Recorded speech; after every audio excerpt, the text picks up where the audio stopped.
The coffee pot exploded against the wall.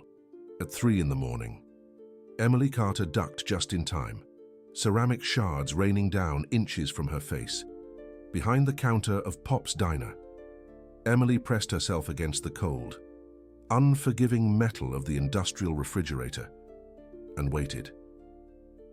The man who'd thrown it, a drunk in a tailored suit, was already being dragged out by 2 burly truckers who'd been sharing a slice of cherry pie at the counter. "You all right, honey?" Pop called from the kitchen window, his voice thick with concern. Emily exhaled slowly. "Fine. Just another Tuesday night." If you've ever worked a job that made you feel invisible, if you've ever plastered on a smile through bone-deep exhaustion because you had absolutely no other choice, then this story is for you. Emily Carter was 28 years old. She'd been a waitress at Pop's diner for 3 years. Before that, she'd been a wife, a college student with dreams of becoming a teacher. But life had other plans. Her husband, Michael, had died when their son, Ethan, was only 1 year old. A construction accident. One moment he was there, laughing. The next, gone. No warning. No last goodbyes. Just a phone call that shattered everything into a million irreparable pieces. That was 4 long years ago. Now, Emily worked the graveyard shift. 11 p.m. until 7 a.m. It was brutal. It was exhausting, both physically and emotionally. But it paid the bills, and, more importantly, it meant she could be home during the day, when Ethan was awake, when he needed her most. Her mom watched Ethan at night. They had a system. It worked. Most of the time. Tonight. Though, Emily was distracted. The drunk with the coffee pot had stirred up memories, things she tried desperately to bury deep down. The way violence could erupt from nowhere, the fragile nature of peace, the way the world, your world, could change forever. In an instant, she cleaned up the broken ceramic, swept the floor, and went back to work. Each repetitive motion, a small act of defiance against the chaos. At 4 in the morning, a new customer walked in. Emily noticed him immediately, not just because he was undeniably handsome, although he was. Dark hair, streaked with early grey, giving him an air of distinguished weariness. Sharp features, hinting at a life lived with intensity. Eyes that looked like they hadn't seen sleep, proper sleep, in days. No, she noticed him because of the way he moved, like a man carrying an invisible weight, a burden so heavy it threatened to crush him, like someone who'd forgotten what it felt like to be light, to be free. He sat in the corner booth, the one by the window that looked out at the empty parking lot, the sodium streetlights casting long, lonely shadows. Emily grabbed a menu and walked over, her steps measured, careful. "Welcome to Pop's. Can I get you some coffee?" The man looked up. His eyes were bloodshot, exhausted. But there was something else there too. Something desperate, something profoundly sad. Coffee, yes, black. And he paused, a flicker of something unreadable crossing his face. "Do you have anything stronger?" Emily raised an eyebrow, a silent question. "We have decaf," she offered, with a hint of amusement. The man almost smiled. Almost. "Coffee is fine," he said, his voice raspy, like gravel.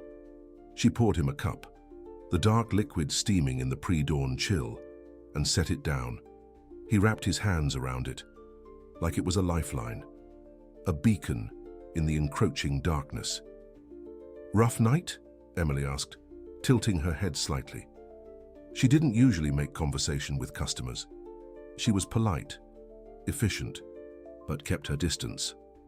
But something about this man made her pause, made her see past the expensive watch and the impeccably tailored coat to the raw, vulnerable human being underneath.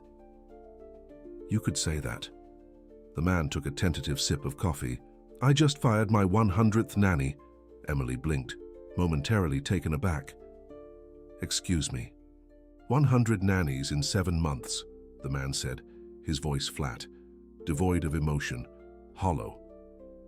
My children have driven away 100 different caregivers. I'm running out of options and patience. Emily set down the coffee pot with a soft thud.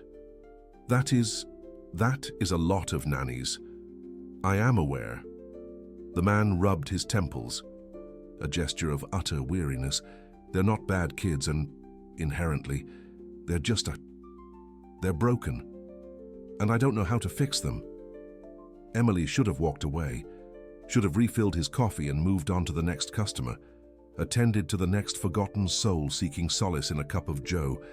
But something in his voice, the sheer, unadulterated despair, stopped her.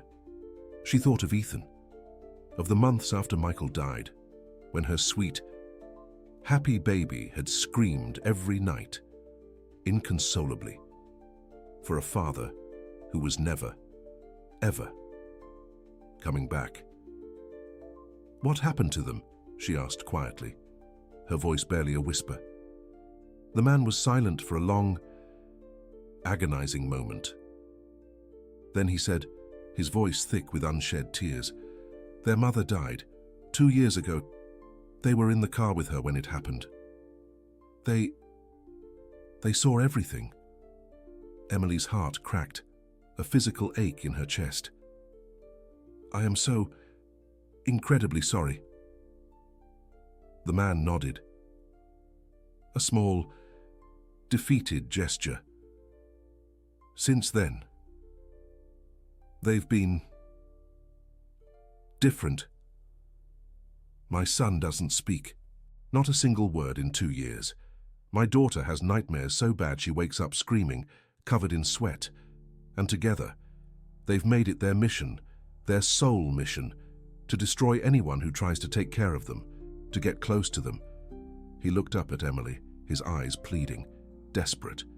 I love them, more than anything in this world, he confessed, his voice breaking.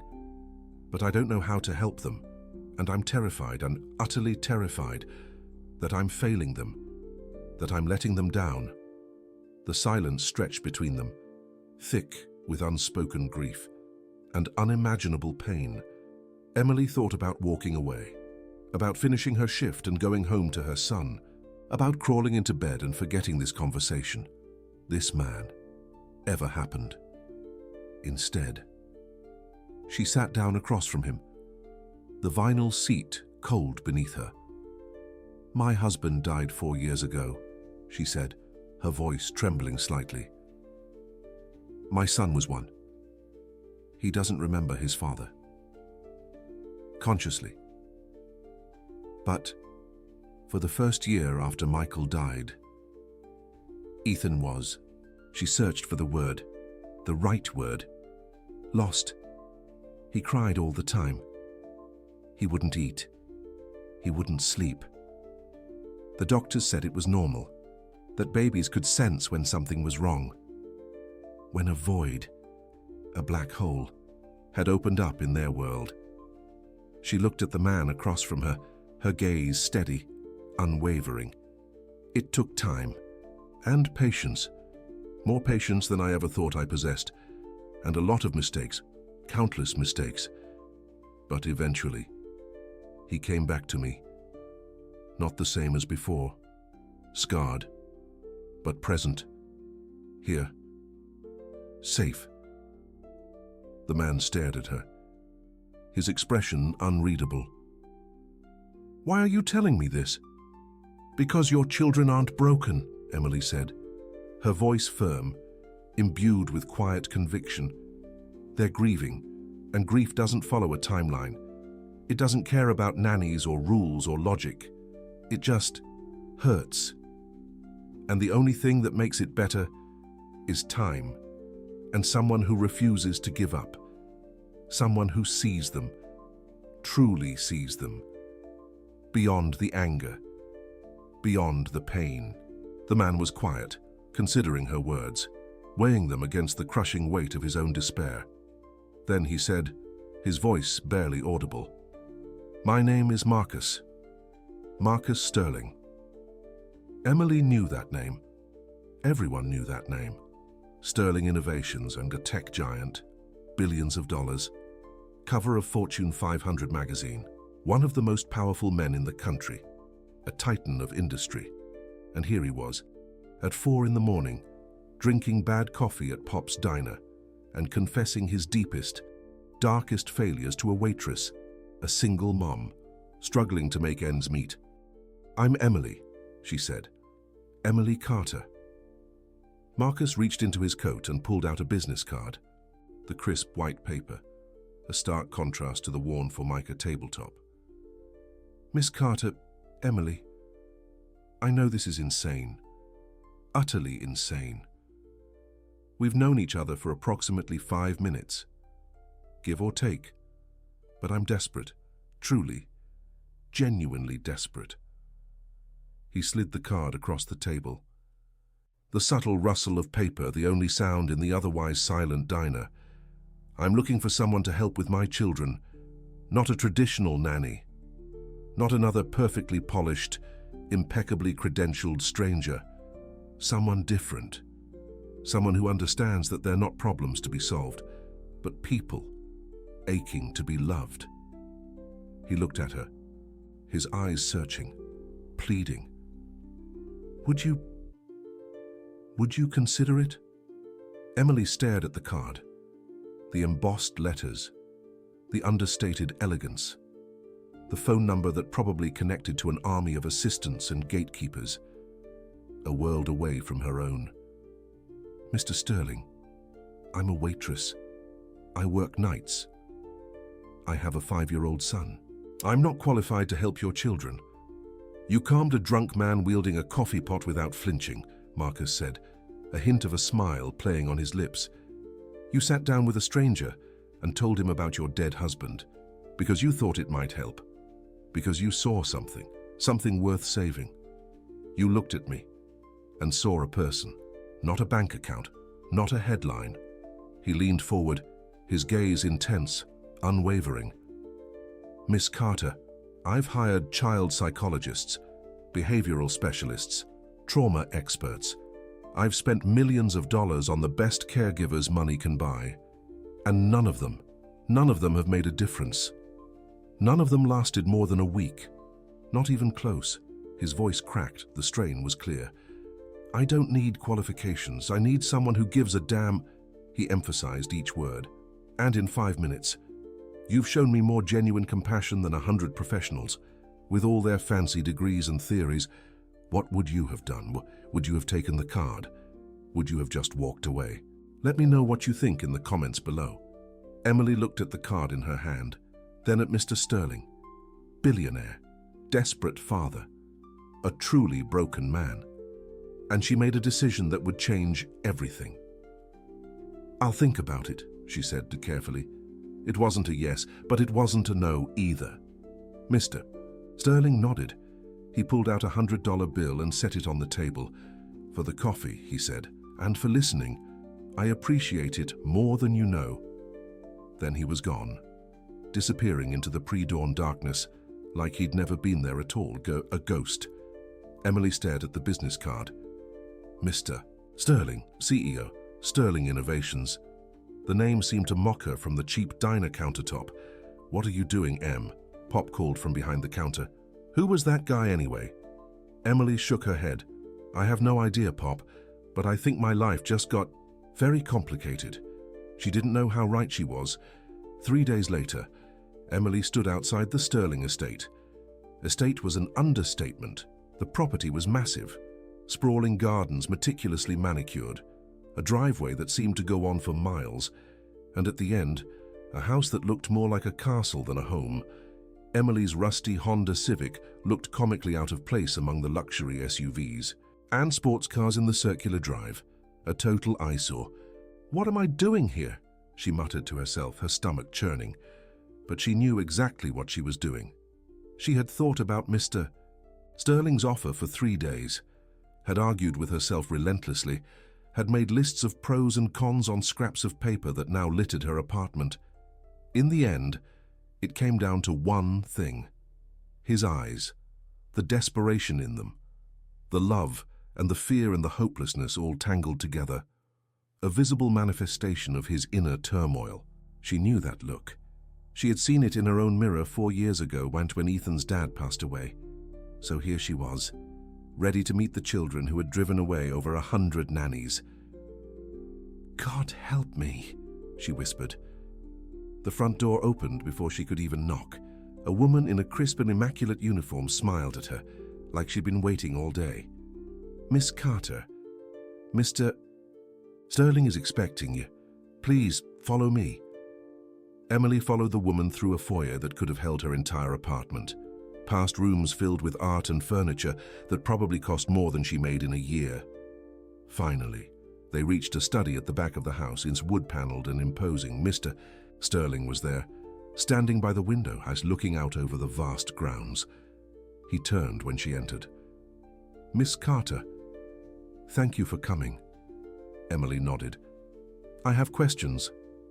"Of course. Please, sit." He gestured to a chair. They sat across from each other. Mr. Sterling behind a massive desk, Emily in a leather chair that was somehow both comfortable and intimidating. It felt like an interrogation. "Tell me about your children," Emily said, directly. "Everything. The good, the bad, the things you're afraid to say out loud." Mr. Sterling was quiet for a long moment. Then he began, his voice low and strained. "Liam and Luna are 6 years old and twins. They were born 3 minutes apart. Luna first, then Liam. My wife used to say that Luna came out ready to fight and Liam came out ready to think." He smiled slightly at the memory, a flicker of warmth in his eyes. "They were perfect, happy, and curious. Luna was fearless. She would climb anything, try anything, challenge everything. Liam was quieter. He would sit and observe and then surprise you with questions that made you realize he understood everything." The smile faded, replaced by a look of profound sadness. Then the accident happened.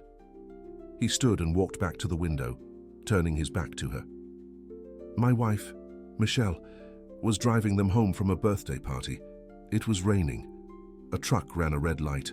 The car was hit on the driver's side." His voice was hollow, devoid of emotion. "Michelle died on impact. The children were in the back seat. They weren't physically hurt, but they saw everything. They were trapped in that car for 45 minutes before rescue arrived. 45 minutes with their mother's body."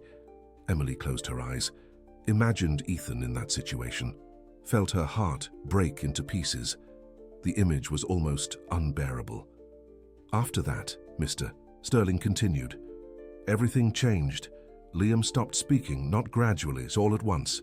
One day he was a normal 6-year-old, and the next, he was silent.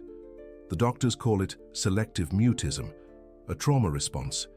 They say he might speak again someday, or he might not." "And Luna?" Emily prompted gently. Mr. Sterling turned to face her. His eyes were filled with pain. "Luna became angry. At everyone, at everything. She has nightmares almost every night. She wakes up screaming for her mother, and during the day, she fights. With the nannies, with the staff, with me." He sat back down heavily, defeated. "But the worst part is what they do together. They've formed this alliance against everyone who tries to get close to them. They see any caregiver as a threat, as someone trying to replace their mother, so they drive them away. With pranks, with cruelty, with whatever it takes. 100 nannies," Emily said quietly, barely a whisper. 103. Actually, Mr. Sterling admitted, and with a sigh, "I stopped counting after the one who ran screaming from the house claiming Luna had tried to set her hair on fire." "Did she?" Mr. Sterling sighed. It was a candle. Luna was trying to, I don't know, make a point. She didn't actually hurt anyone. But the intent was there. The rage was there. Emily absorbed all of this, the depth of the trauma, the complexity of the behavior, the sheer impossibility of what Mr. Sterling was asking her to do. It felt overwhelming. "Mr. Sterling," she said carefully, choosing her words, "I need to be honest with you. I'm not a therapist, I'm not a child psychologist. I'm a waitress who works nights at Pop's diner and raises her son during the day. I have no special training, no magic solutions." "I know," Mr. Sterling said without hesitation. "That's exactly why I want you to try." Emily frowned. "I don't understand, Mr. Sterling leaned forward, his gaze intense. "Every professional I've hired has come in with theories and protocols and treatment plans. They see my children as case studies, as problems to be solved, and the twins sense it immediately. They know when someone is there for the paycheck instead of for them." He looked at her intently, his eyes pleading. "You're different. In the diner, you didn't see me as Mr. Sterling, billionaire. You saw me as a tired father who was out of options. You treated me like a human being." "That's just basic decency," Emily said, shrugging. "You'd be surprised how rare basic decency is when you have money, Mr. Sterling replied sadly. "People see dollar signs, opportunities, angles. They forget that underneath the wealth, there's still just a person trying to make it through the day." Emily understood that more than he knew. She had seen how people treated her differently when they found out she was a widow. Some with pity, some with discomfort, some with a strange kind of distance, as if tragedy were contagious. "What exactly would you want me to do?" she asked, needing specifics. Mr. Sterling considered the question. He paused for a beat. "Start slow. Come for a few hours in the evening. Let the children get used to your presence. Don't try to be their friend or their mother or their therapist. Just be a person. Someone who shows up. Someone who doesn't bail when the going gets tough." He paused, letting the weight of his words sink in. "And maybe, but just maybe, bring your son along, if you feel up to it." Emily's protective instincts kicked in. Why her? Why now? Because Liam and Luna haven't had a normal play date, haven't interacted with other kids their age since the accident, Marcus said, his voice barely a whisper. "They've been isolated, shielded from the world. But kids need other kids. Maybe, just maybe, Ethan can show them it's okay to let someone in, to trust again." Emily thought hard about Ethan, her sweet, resilient, loving boy who'd already faced more than his share of hardship, who still asked about his father sometimes, his daddy Michael, who had learned, at the tender age of 5, that people can be here one day and gone the next. Would exposing him to 2 traumatized children help him, or hurt him even more? It was a huge risk. "I need to think about it. Really think about it," she said. "Finally, this isn't just about me, Marcus. This is about my son's well-being too." Of course," Marcus said, nodding understandingly. "Take all the time you need, Emily." He stood and walked her to the front door, his posture suggesting both fatigue and hope. "Ms. Carter, whatever you decide, I need to thank you." He paused, a wellspring of emotion simmering beneath his stoic surface. "Thank you for listening, for considering, for treating my children like they're worth saving, like they matter. All children are worth saving." "Mr. Sterling," Emily said, her voice resolute, "even the ones who seem broken beyond repair, especially those ones." Something flickered in Marcus's eyes. Hope, maybe? Or gratitude? A tidal wave of gratitude? Or both, intertwining into something profound. "Goodbye, Ms. Carter." "Goodbye, Mr. Sterling." Emily walked back to her beat-up Honda Civic, her mind racing with possibilities and fears and questions that seemed to multiply with every mile. As she drove away, she glanced in the rearview mirror at the massive estate. shrinking behind her, a testament to old money and new pain. Somewhere in that house, 2 children were living in a self-made prison, a gilded cage of grief and trauma. 2 children who had learned, the hard way, that love meant loss, and that letting anyone in meant setting yourself up for heartache. Emily knew that lesson. She had learned it herself, the year Michael died. 4 long years ago, but she had also learned something else, something even more important. That sometimes, the bravest thing you can do, the most revolutionary act, is to open your heart again, even when you know it might break. She thought about Marcus Sterling's desperate, haunted eyes, about Liam's suffocating silence and Luna's explosive rage, about the 100 nannies who had fled, seeking sanity and safety, and she made her decision, right then and there. Tomorrow, she would go back, and she would bring her son. Ethan. This story is already touching hearts around the world. If it resonates with you, consider using the Super Thanks button below to support more content like this. Your contribution helps bring these stories to life. The first meeting was a disaster, an absolute train wreck. Emily arrived at the Sterling mansion with Ethan the next afternoon. The sun was shining, but the air felt heavy with anticipation. Her son was proudly sporting his favorite dinosaur t-shirt and clutching his beloved, threadbare stuffed elephant, Peanut, his constant companion. "Remember what we talked about, sweetie?" Emily said, as they walked towards the imposing front door. "These children are sad. Ethan, really sad. They miss their mommy. Terribly. We're just going to play and be nice, and okay? We're just there to offer a little sunshine." Ethan nodded solemnly, his brow furrowed in concentration. "I will be very nice at... Mommy, I'm good at being nice. I know you are to...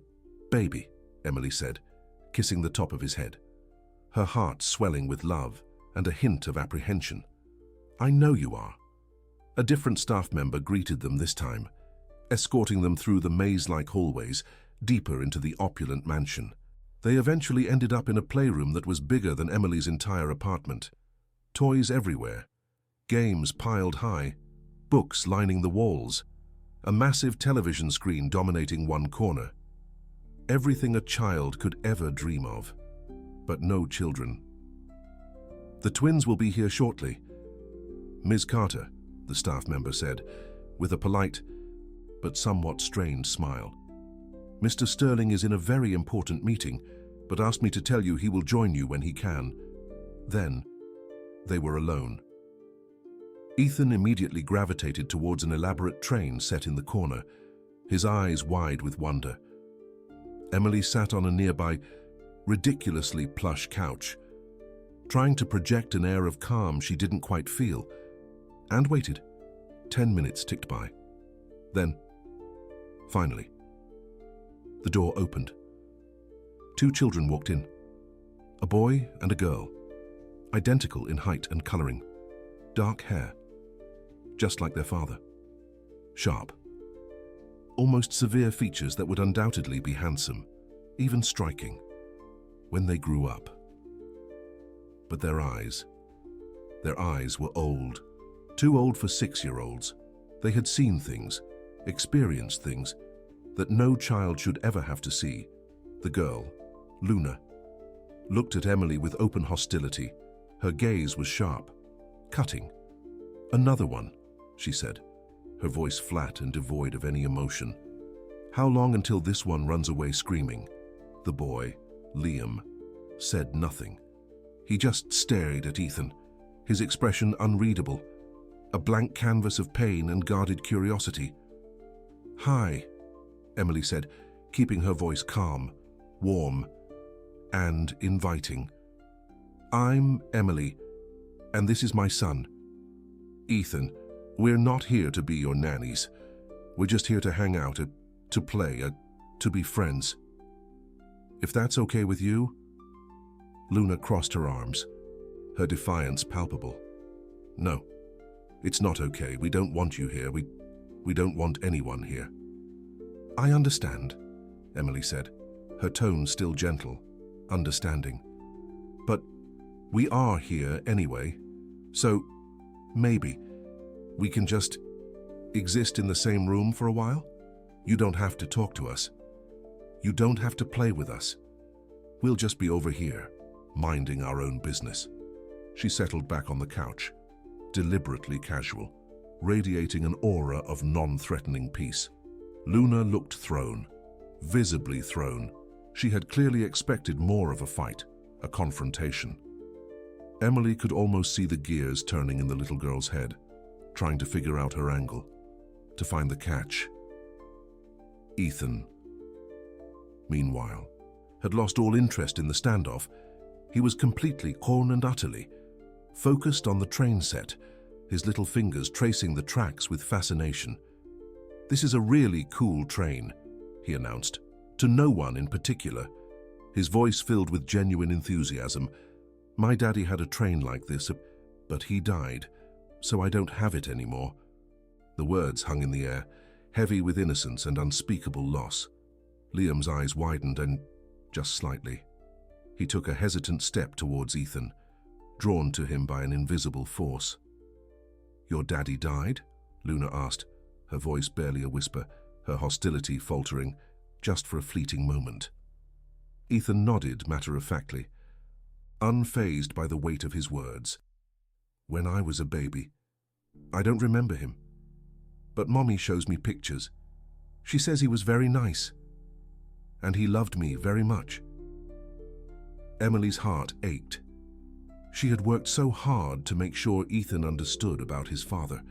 That death wasn't a secret or a shame, but simply a fact of their lives, something to be remembered, not feared.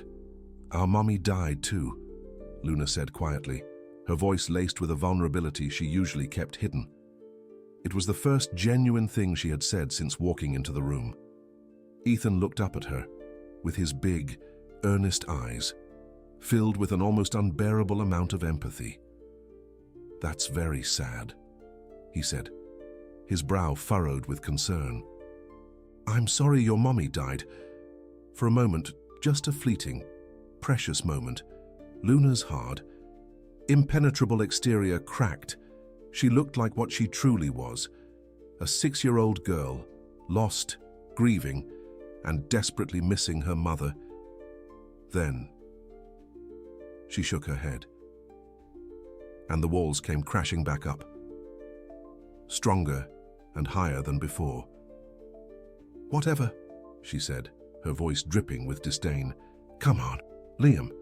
She grabbed her brother's hand and tried to pull him towards the door, but Liam resisted. He was still staring at Ethan, transfixed. "Do you want to play trains?" Ethan asked him, completely unaware of the significance of the moment, completely innocent of the emotional minefield he was navigating. "I'll share. Mommy says sharing is important." Liam glanced at his sister, then back at Ethan, then, slowly, almost imperceptibly, he nodded. Luna looked furious, her eyes blazing with a mixture of anger and fear. "Liam, no, we don't play with them. We don't play with anyone." But Liam had already pulled away from her. He walked over to the train set and sat down, hesitantly, across from Ethan. Emily held her breath. This was the first time in 2 long, agonizing years that Liam had voluntarily engaged with anyone outside his immediate family. Ethan grinned, his face lighting up with pure, unadulterated joy.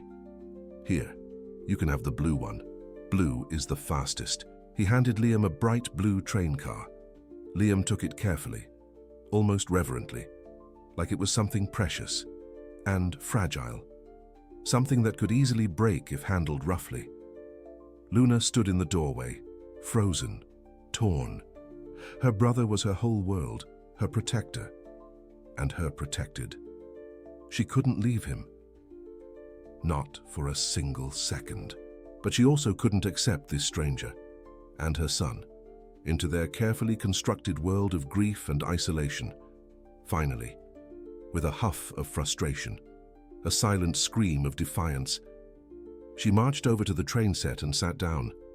Plop. "I get the red one," she announced, her voice still bristling with resentment. "Red is better than blue."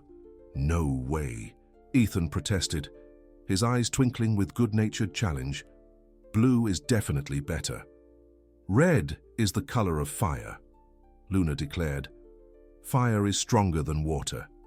But the ocean is blue," Ethan countered with a child's unwavering logic. "And the ocean is really, really big." Emily watched this exchange, a sense of wonder washing over her. Her son had achieved in 5 minutes what countless therapists couldn't accomplish in months.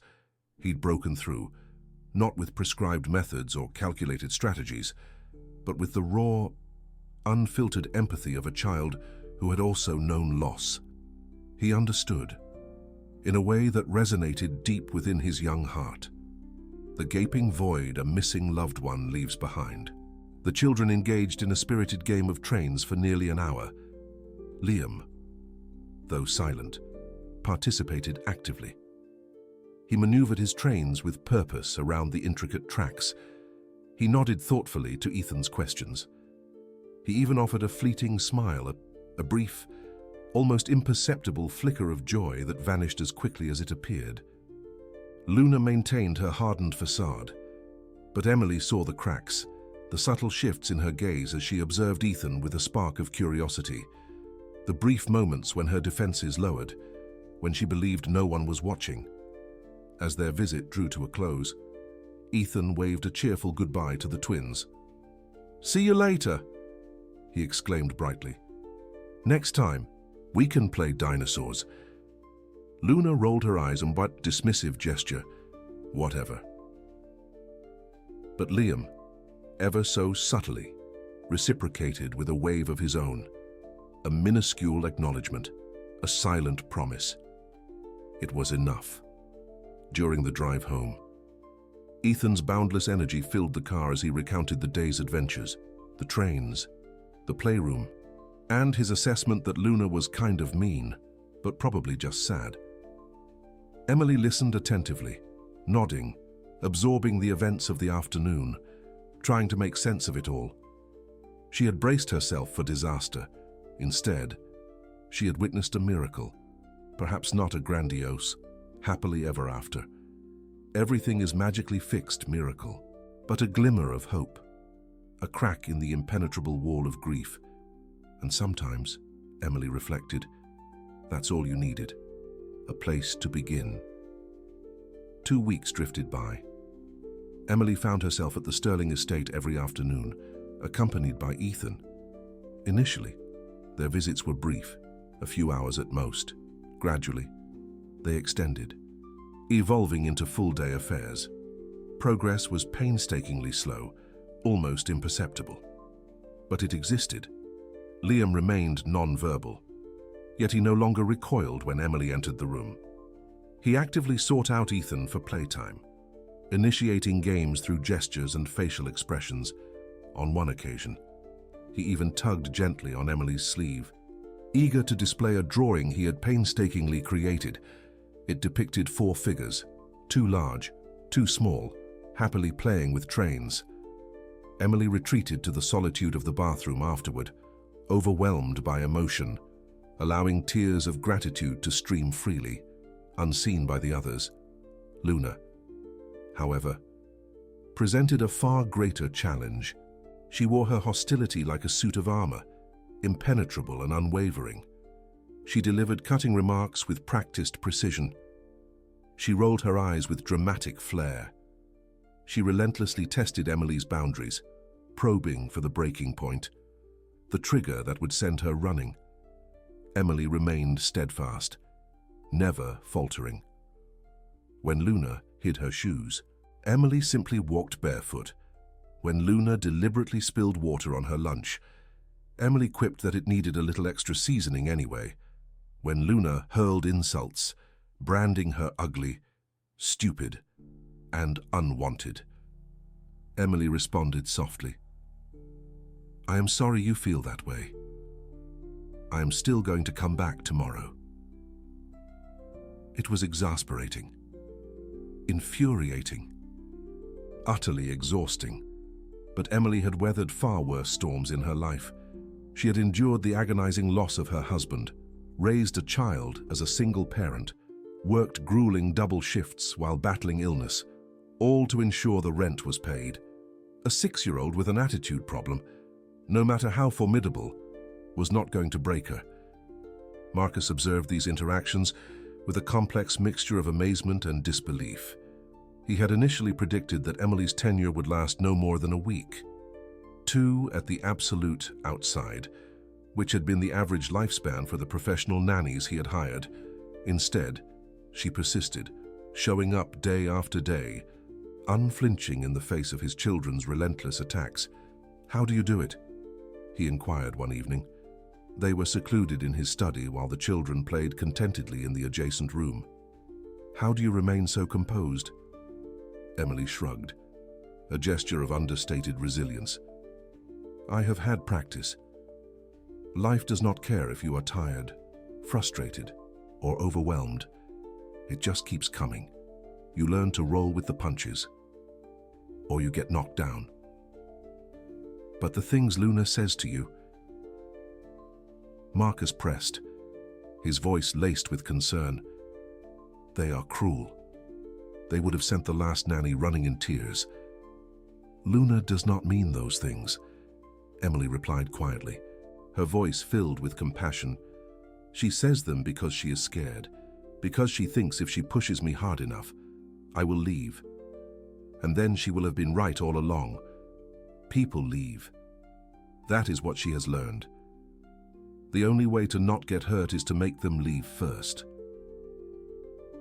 Marcus stared at her, his expression a mixture of understanding and surprise. "You understand her." "I understand grief," Emily corrected gently. "I understand what it does to a person, especially a child who does not have the words to process it." A long, contemplative silence filled the room. Then Marcus spoke, his voice barely a whisper. "My wife would have liked you."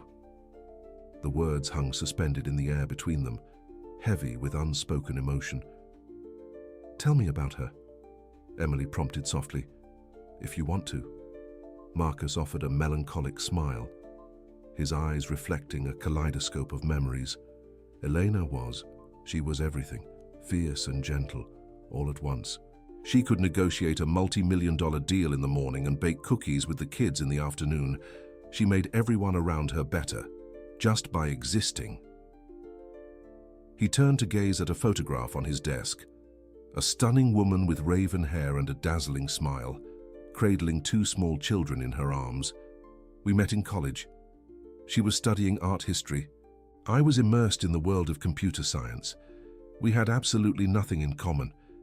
But she laughed at my jokes, and I loved watching her become so passionate about Renaissance paintings, and somehow, we just fit." His voice cracked, betraying the depth of his lingering pain. "She was the love of my life.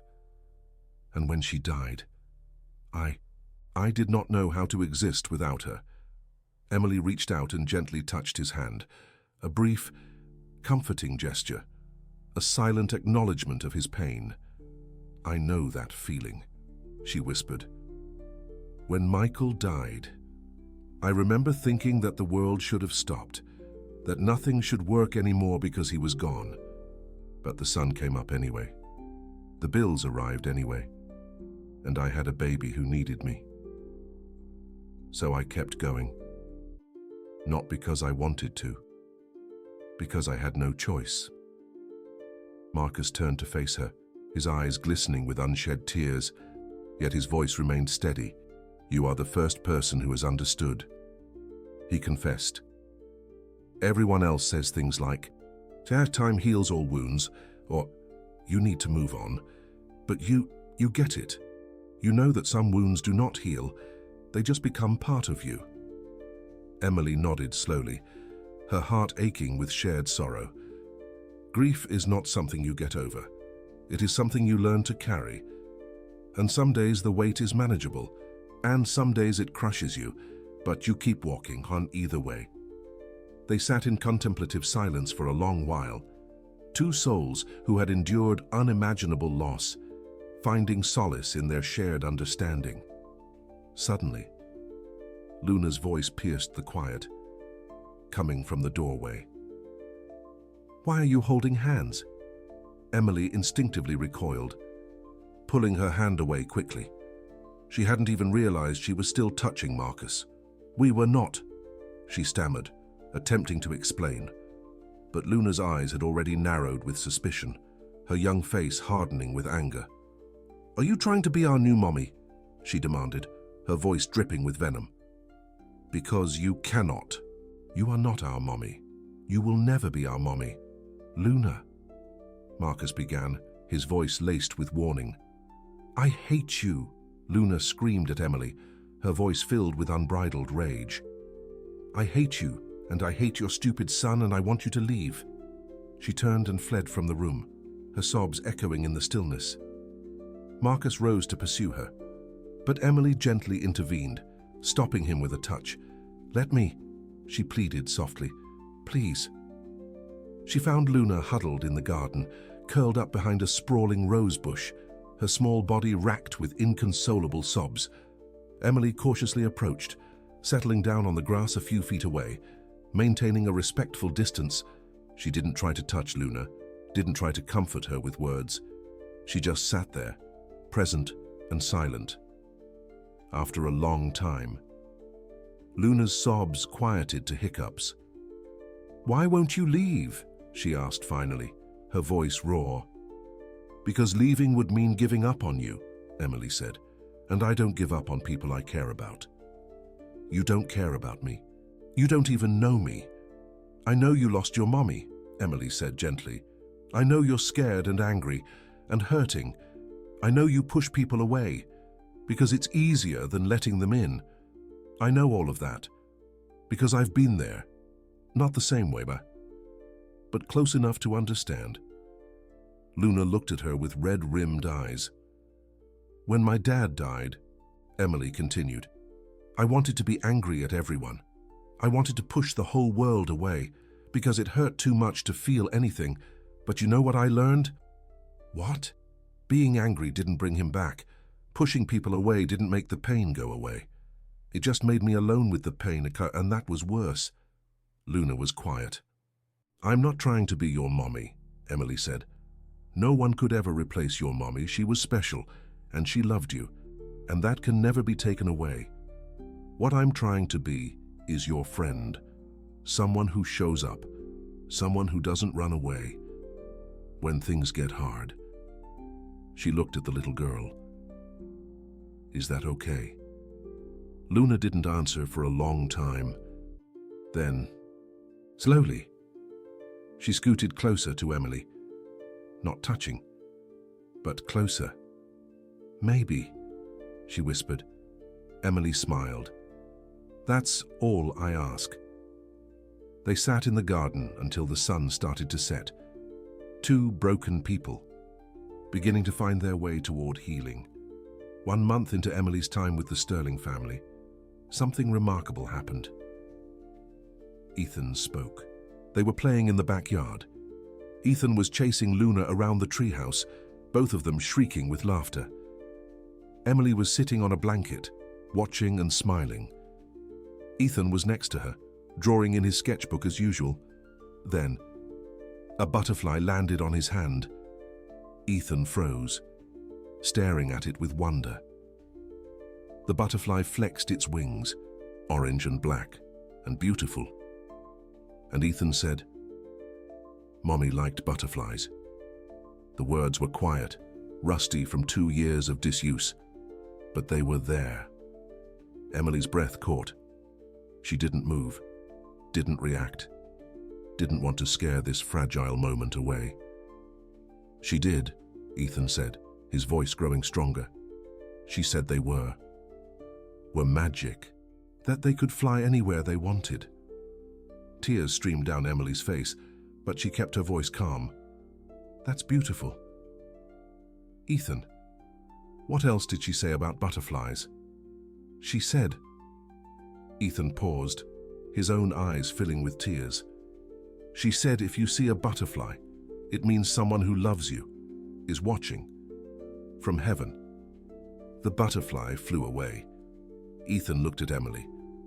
"Do you think Mommy is watching?" he asked. "I think she's always watching," Emily said. "I think she loves you and Luna more than anything in this world. And I think she'd be so proud of you for being brave enough to talk again." Ethan's lower lip trembled.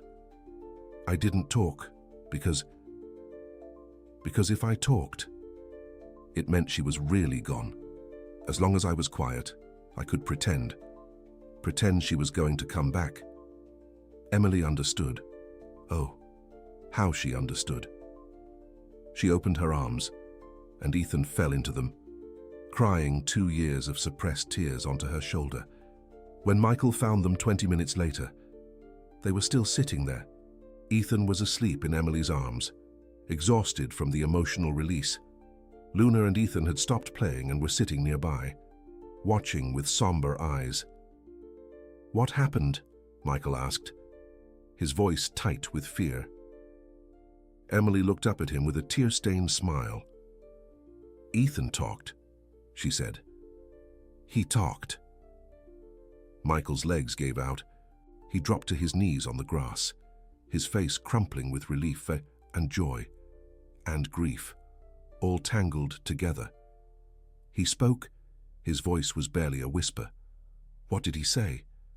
"He told me about butterflies," Emily said, "and about your wife, and about why he stopped talking." She looked at the sleeping boy in her arms. "He's going to be okay. Michael, they both are. It's going to take time, but they're going to be okay." Michael reached out and touched his son's hair gently. 2 years, he said. 2 years of silence, and you broke through in 1 month. "It wasn't me," Emily said. "It was Ethan. And butterflies. And being ready. He just needed someone to be patient enough to wait until he was ready." Michael looked at her. His eyes held something new, something that looked like more than gratitude. "Thank you," he said. "I don't have the words for what you've done for my family, but thank you," Emily smiled. "It's not over yet. There's still a lot of healing to do." "I know," Michael said, "but for the first time in 2 years, I believe it's possible that my children might actually be okay." He took her hand. "Because of you." The moment stretched between them, charged with something neither of them was willing to name. Then Luna's voice broke the spell. "You," she said. "Are you two going to kiss?" Ethan giggled. "My nanny doesn't kiss anyone. She says she's too busy for boyfriends." Emily's face flushed. I wasn't. We're not kissing." But Michael just laughed. The first real, full laugh Emily had heard from him. "Come on, everyone," he said, standing up and scooping the still sleeping Ethan into his arms. "Let's go inside. I think this calls for ice cream." "Ice cream?" Ethan cheered. Even Luna smiled, just a little. And Emily, walking beside Michael toward the house, felt something she hadn't felt in 4 years. Hope. 6 weeks after Emily started working for the Sterling family, the villain arrived. Her name was Helena Sterling, Michael's older sister. And she was everything Emily wasn't. Polished, sophisticated, dripping with old money and new contempt. She arrived in a sleek black car, wearing designer clothes, and a smile that didn't reach her eyes. "Michael, darling," she cooed as she swept into the house. "I heard you finally managed to keep a nanny for more than a week. I had to come see for myself." "Helena," Michael said, his voice tightening, "I wasn't expecting you. You never expect me. That's part of my charm." Helena's eyes landed on Emily, who was helping Ethan and Luna with a puzzle in the living room. "And who is this?" "Emily Carter," Michael said. "She's been helping with the children." Helena's gaze swept over Emily from head to toe, taking in the simple clothes, the lack of jewelry, the slightly messy hair. "A waitress," she said. It wasn't a question. I heard about your little midnight coffee date at Pop's Diner. Really? Michael, hiring staff based on chance encounters in diners. What would Eleanor have said? The temperature in the room dropped 20 degrees. Ethan, Emily said quietly, why don't you take Ethan and Luna upstairs to play? I'll come get you for dinner. But I want to finish the puzzle, Ethan protested. We'll finish it later. Promise. Something in her voice made Ethan obey. He took each twin by the hand and led them away. Once the children were gone, Emily turned to face Helena.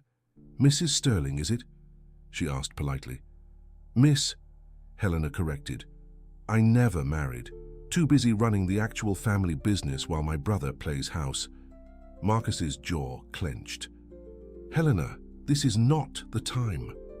It's never the time with you, Marcus.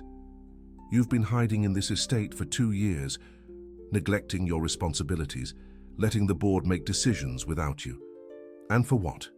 For children who are clearly damaged beyond repair. Emily stepped forward. Mrs. Sterling. I mean, Miss Sterling. With all due respect, those children are not damaged. They are grieving. There is a difference. Helena turned her icy gaze on Emily. And you are an expert on child psychology? A woman who serves coffee for a living? I am a mother, Emily said steadily. I know what it looks like when a child is hurting, and I know what it takes to help them heal. It's not complicated. It just requires patience and love. Helena laughed. A sharp, cruel sound. Patience and love. How quaint. You sound like a greeting card. That is enough, Marcus said, his voice hard. Helena, why are you really here? Helena's smile faded. Because the board is losing faith in you. Because your so-called sabbatical has gone on long enough. Because if you do not come back to work soon, they're going to start looking for someone else to run the company. She glanced at Emily. And because I am concerned about the influence this woman is having on you and the children. She's a gold digger, Marcus. Anyone can see that. A poor single mother who latched onto a grieving billionaire at his lowest point. It's classic. Emily felt the words like a slap, but she did not flinch. I'm not after his money, she said quietly. I took this job because your brother asked for help, because his children needed someone who wouldn't give up on them. That's all. Helena snorted. Right. And your motivation has nothing to do with the mansion, or the cars, or the lifestyle that comes with being Mrs. Marcus Sterling. I have no intention of becoming Mrs. Anyone, Emily said. I'm a widow who is doing a job, nothing more. But even as she said it, Emily felt the lie of it. Because somewhere along the way, this had stopped being just a job. Somewhere along the way, she had started to care about Marcus, about the way his eyes lit up when his children laughed, about the way he listened to her like her words mattered, about the way he made her feel seen for the first time in years. Helena seemed to sense the uncertainty. We'll see, she said coolly. I'll be staying in town for a while, keeping an eye on things, making sure my brother doesn't make any decisions he'll regret. She turned to leave, then paused at the door. Oh, and Miss Carter, I had my assistant do a background check on you. Your husband's death, the life insurance payout, the debt you were in before that. It's all very interesting reading. Emily's blood ran cold. Excuse me? Helena smiled. Just making sure I know who I'm dealing with. I protect my family, Miss Carter. From all threats. She swept out the door, leaving devastation in her wake. Marcus turned to Emily. His face was pale. Emily, I'm so sorry. She had no right. The background check, and I did not know. It's fine, Emily said, though her voice shook. It's all public record. My husband died. We had debt. The insurance barely covered it. It's not a secret. But the way she said it, Emily, Marcus said, like you were after Michael's insurance money. Emily closed her eyes.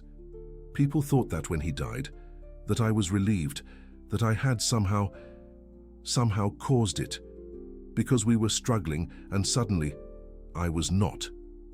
She opened her eyes, wet with tears. Michael was the love of my life. I would have lived in poverty forever if it meant having him back. The money was not. It was never about the money. I know, Dice, Marcus said. He stepped toward her, close enough to touch. Emily, I know who you are. I've seen you with my children. I've watched you give them everything without asking for anything in return. You are not what Helena said. Emily wiped her eyes. I should go check on the kids. She started to walk away. Emily, wait. She stopped, but did not turn around. What Helena said about you being Mrs. Marcus Sterling, Marcus said quietly. Would that really be so terrible? Emily's heart stopped. What? I know the timing is awful. I know we haven't talked about this. But I need you to know that my feelings for you have changed.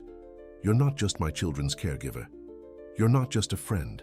You are something more. He stepped closer, close enough that Emily could feel his warmth. I'm falling in love with you, he said. I've been falling since that first night at Pop's Diner. And I understand if you don't feel the same, if this is too complicated, if you need to keep things professional, but I couldn't let Helena poison this without telling you the truth. Emily turned to face him. Her heart was racing. Her mind was spinning. Everything was happening too fast and not fast enough at the same time. Marcus, she said, I'm a waitress, a single mother. I have nothing to offer someone like you. You have everything to offer, Marcus said. Kindness, patience, a heart so big it healed my broken children. That's worth more than all the money in the world. He took her hands.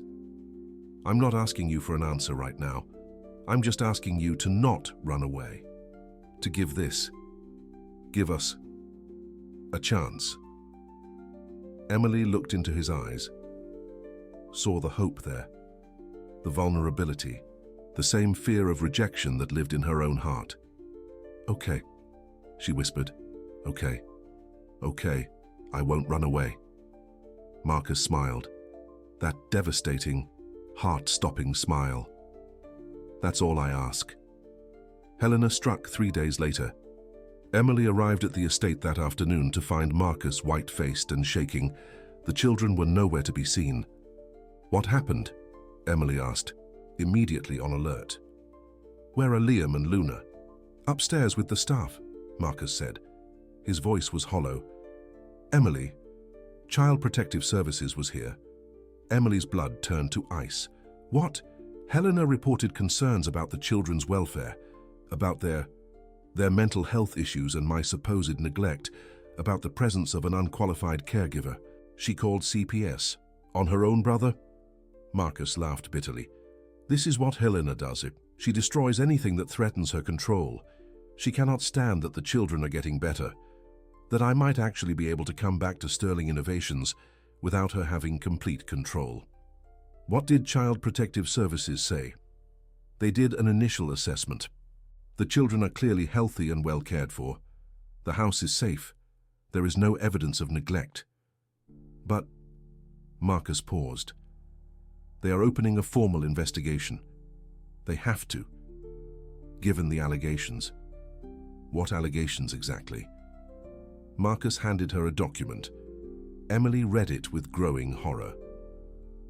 Helena had accused Marcus of medical neglect, for not institutionalizing his traumatized children.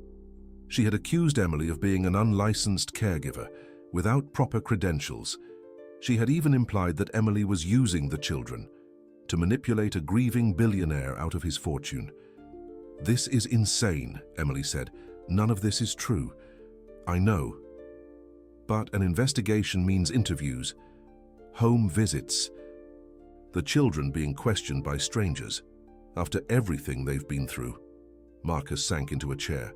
Luna finally started trusting people. Ethan is finally talking. And now Helena is going to undo all of it because she cannot stand not being in control. Emily's anger burned white hot, but beneath the anger was fear. Real, genuine fear. Because CPS investigations could go wrong. She had seen it happen. Good parents losing their children because of false accusations, bureaucratic mistakes, a system that was meant to protect, becoming a weapon. "We need a lawyer," she said. "I have lawyers." Marcus rubbed his temples. "But Helena has lawyers too, and connections. And she is willing to lie." "Then we tell the truth," Emily said firmly. "We document everything, the children's progress, their therapy reports, their improved behavior. We show them that these kids are thriving." "And if it's not enough?" Emily sat down next to him. "Then we fight harder. We do not give up. We do not let Helena win." Marcus looked at her. "How are you so strong, after everything life has thrown at you? How do you keep getting back up?" "Because giving up is not an option," Emily said simply. "Not when there are children who need us. Not when there is still something worth fighting for." She took his hand. "We are going to get through this. Together." Marcus squeezed her hand. Together. The investigation lasted 2 months. 2 months of interviews, and home visits, and documentation. 2 months of the children being questioned by social workers, while Emily and Marcus waited anxiously in the next room. 2 months of Helena's lawyers making accusations, and Marcus's lawyers refuting them. It was hell. Pure, unrelenting hell. But through it all, something incredible happened. The children got stronger. Ethan, who had barely spoken for 2 years, became the star witness in the investigation. He told the social workers, in his own halting words, how scared he had been after Mommy died, how Daddy had tried so hard to help, but didn't know how everything changed when Emily came. "She doesn't try to be our mommy," he said. "She knows she can't be. She just loves us. And she waits. She always waits until we are ready." Luna, fierce, protective Luna, defended her father with a passion that surprised everyone. "My daddy is the best daddy in the whole world," she told the investigators. "He never gave up on us, even when we were really mean, even when we broke things. Shan said horrible things and tried to make everyone leave. He stayed. He always stayed." She glared at the camera that was recording her statement. "Aunt Helena is lying. She doesn't care about us. She just wants Daddy's company. She never even came to visit us before Emily made us better." Ethan, Emily's quiet, sweet boy, added his own testimony. "The twins are my best friends," he said seriously. "Luna is bossy, but she's nice underneath. And Ethan is the best at drawing. And Mr. Marcus lets me have ice cream whenever I want." He thought about it. "My daddy died when I was a baby, so I know what it's like to not have a daddy. Liam and Luna still have their daddy. That is important. They need him." The social workers were moved.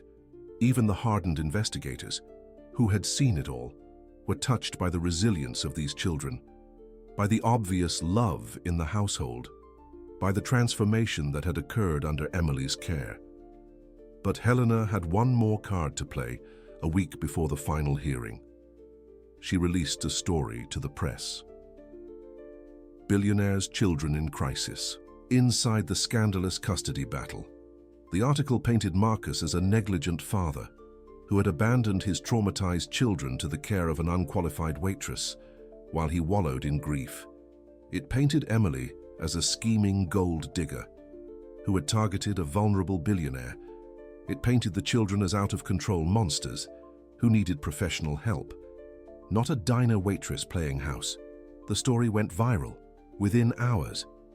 Reporters were camped outside the estate.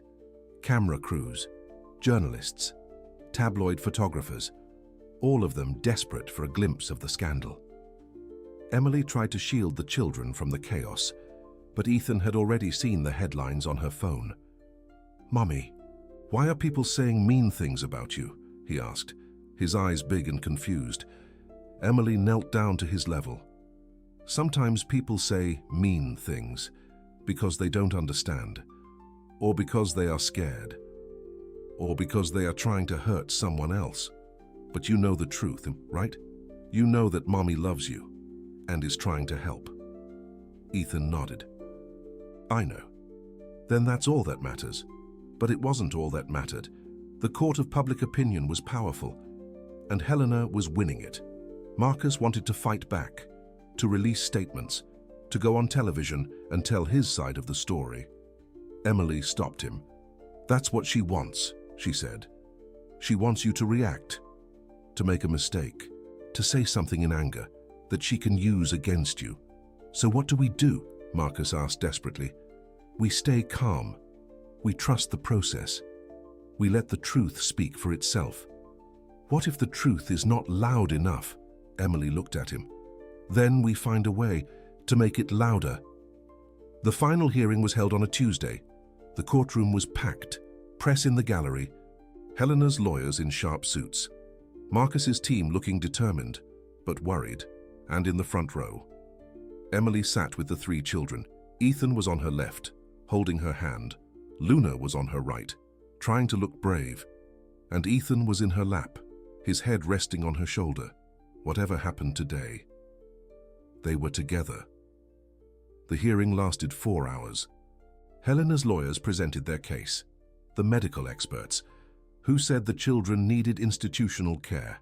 The psychologists, who questioned Emily's qualifications. The financial analysts, who traced Emily's debt history and implied she had monetary motivations. It was brutal. Then Marcus's lawyers presented their rebuttal. They showed the children's therapy records, the remarkable progress they had made, the letters from their teachers, praising their improvement, the testimonies from every staff member in the household about the transformation they had witnessed. But the turning point came when the judge asked to speak to the children directly. Ethan, Luna, and Michael were brought to the judge's chambers. Emily was allowed to accompany them, along with a court-appointed child advocate. The judge was a grandmother, with kind eyes and a no-nonsense manner. I want to ask you some questions, she said gently. And I want you to tell me the truth. Can you do that? All 3 children nodded. Ethan, the judge said, I understand you didn't talk for a long time. Can you tell me why you started talking again? Ethan looked at Emily, then back at the judge. Because of butterflies, he said softly. Butterflies? My mommy loved butterflies. She said they were magic.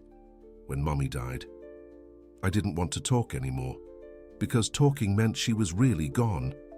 But then Emily came, and Michael. And one day, a butterfly landed on my hand. He touched his hand at the memory. Emily said the butterfly was Mommy watching me, that she would always love me, even if I couldn't see her. And I believed her. So I started talking again. The judge's eyes were suspiciously wet. Luna, she said, clearing her throat. Your aunt says you were violent, that you hurt the nannies who tried to help you. Is that true? Luna lifted her chin. I wasn't trying to hurt them. I was trying to protect Ethan. After Mommy died, everyone wanted to take us away, put us in hospitals, give us medicine to make us stop being sad. But we were not sick. We were just sad, and no one understood that, except Emily. She looked at the judge fiercely. Emily never tried to make us stop being sad. She just sat with us while we were sad. That is different. That is what we needed. The judge nodded slowly. Michael, she said finally, you don't live with the Sterling family. You're just visiting. Why do you keep coming back?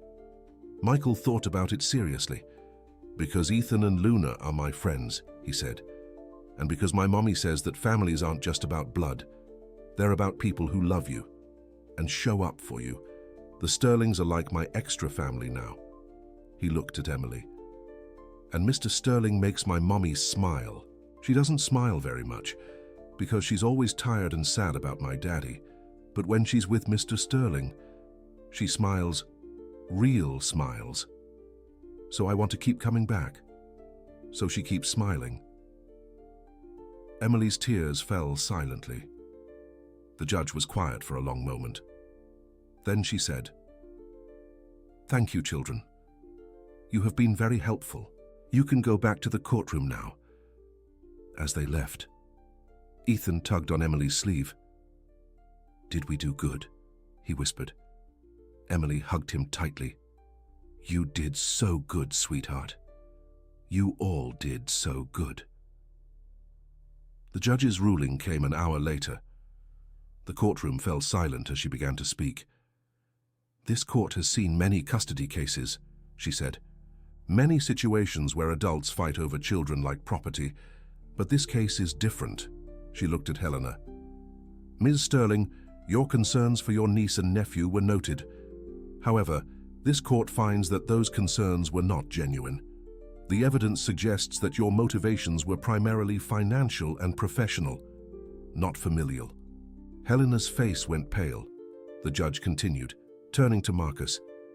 "Mr. Sterling, this court acknowledges that you struggled after your wife's death, that your children's trauma was more than you knew how to handle. But this court also sees a father who never stopped trying, who hired every expert, who opened his home to a stranger, because she offered hope when he had none." She glanced at Emily. "Ms. Carter, you are not a licensed childcare professional. You have no formal training in psychology or trauma therapy, by every traditional measure. You were unqualified for this job." Emily's heart sank. "And yet," the judge continued, "you accomplished what 100 trained professionals could not. You loved these children without agenda. You gave them space to grieve, without trying to fix them. You modeled resilience and patience and unconditional acceptance." The judge smiled slightly.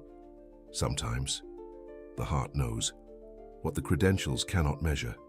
She straightened her papers. "It is the ruling of this court that Marcus Sterling retains full custody of his children. The CPS case is closed, with no findings of abuse or neglect, and the allegations made by Helena Sterling are dismissed as unfounded." She looked at Helena one final time. "Miss Sterling, I strongly suggest you focus on your own life and leave your brother's family in peace.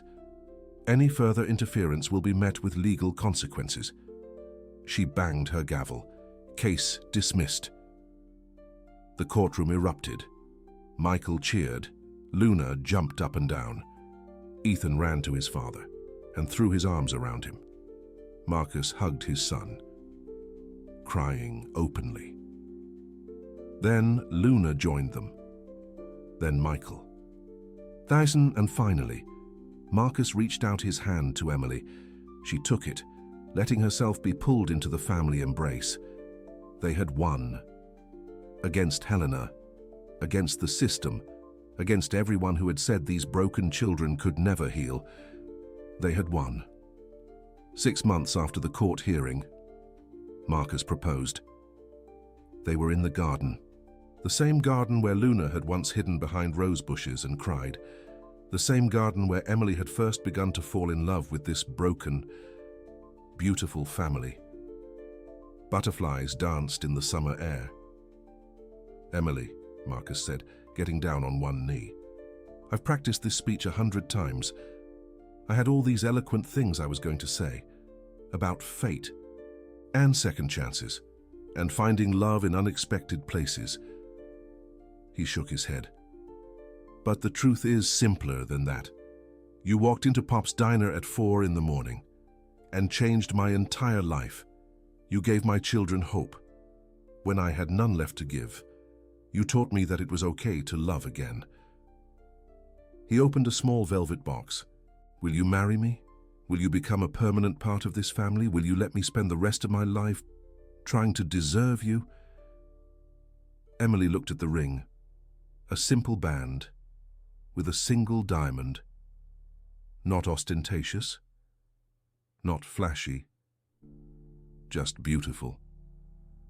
She looked at Marcus, at the man who had walked into her diner broken and desperate, and had somehow become her whole world.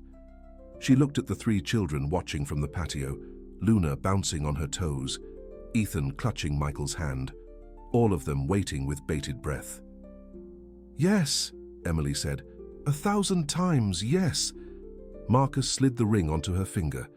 Then he stood and kissed her, right there in the garden, with butterflies swirling around them like magic. From the patio, 3 children cheered, and Emily knew that her life, which had been shattered by tragedy 4 years ago, had finally become whole again. The wedding was held in the garden, 3 months later. Emily wore a simple white dress, nothing fancy at all, nothing expensive, just something that made her feel like herself. Michael wore a suit that made him look every inch the handsome billionaire that he was. But when he looked at Emily, his eyes held something money could never buy. Love. Real. Genuine. Hard-won love. Ethan walked Emily down the aisle. At 6 years old, he took his duty very seriously. "Don't cry. Mommy," he whispered as they walked. "Crying at weddings is for old people." Emily laughed through her tears. "I will try my best." Luna was the flower girl.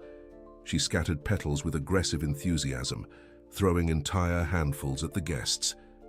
"More is more," she announced to no one in particular. "That's what Aunt Emily taught me." Liam was the ring bearer. He carried the rings on a small pillow, walking slowly and carefully, his tongue poking out in concentration.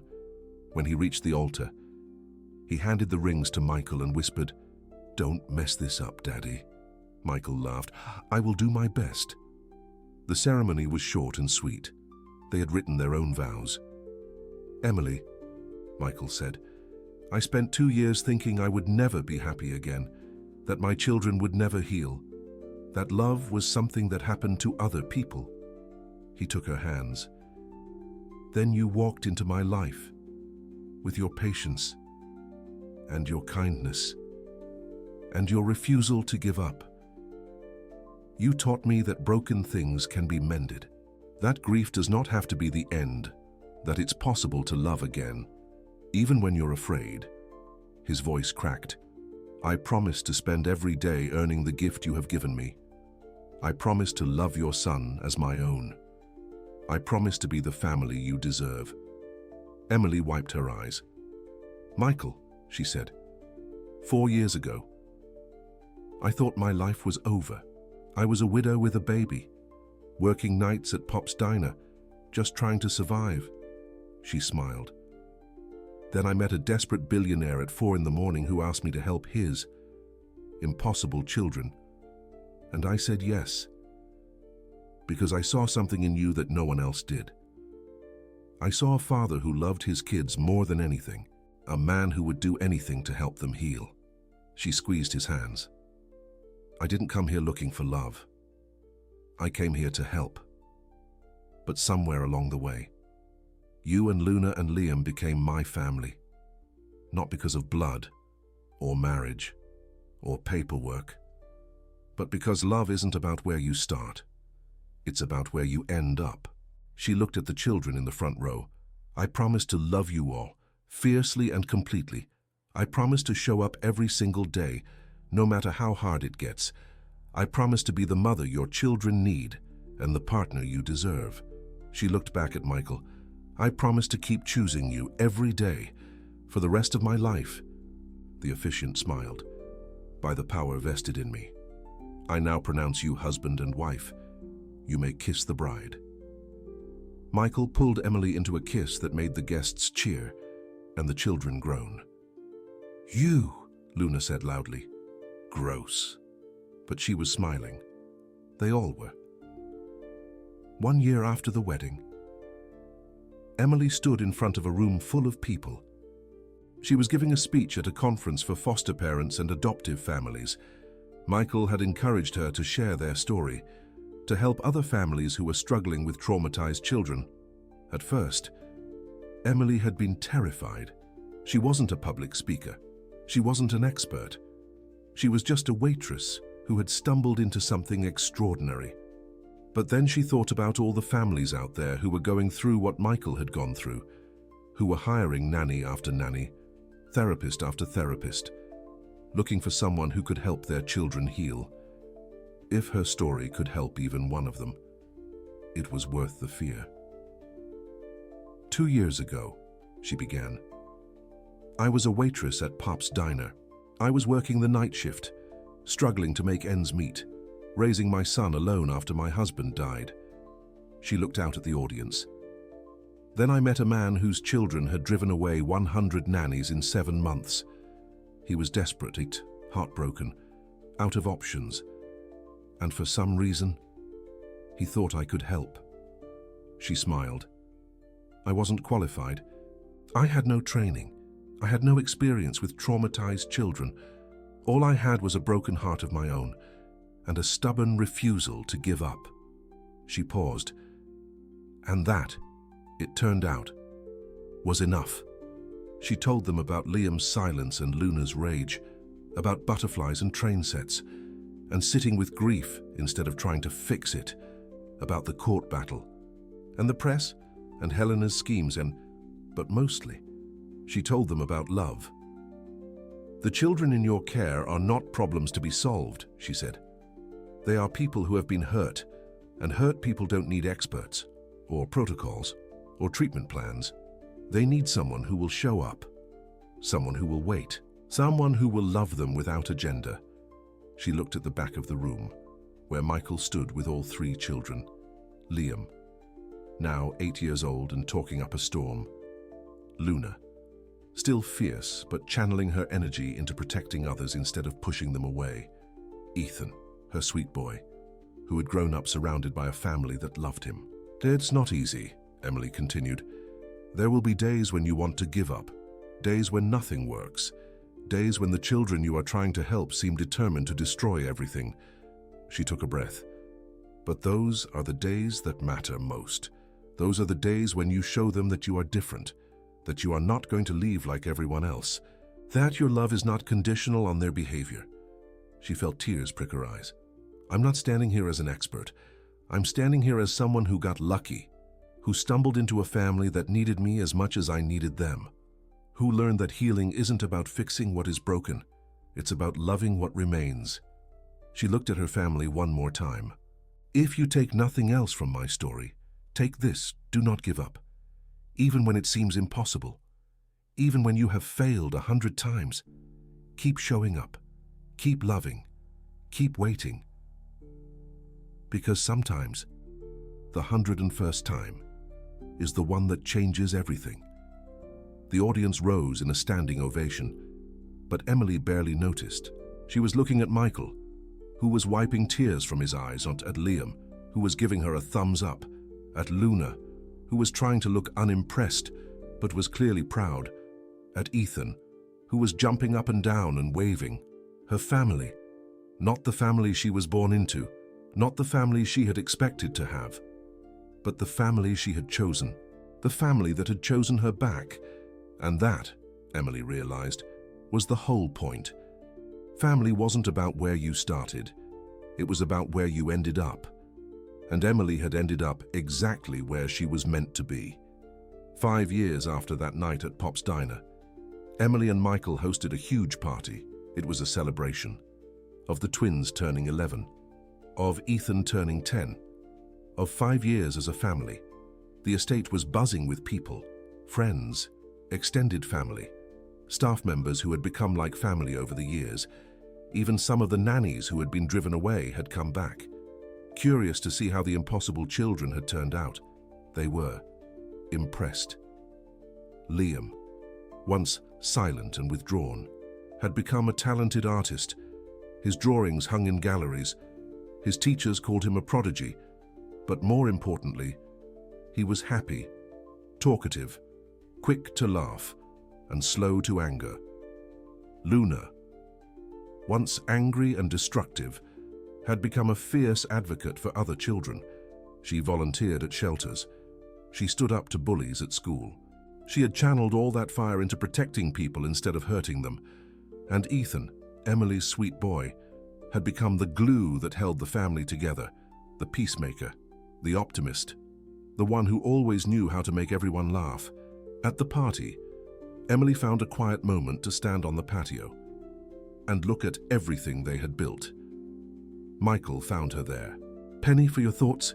he asked, wrapping his arms around her. Emily leaned back into him. "I was just thinking about how different everything is 5 years ago. I was a waitress making minimum wage. Now, I am this."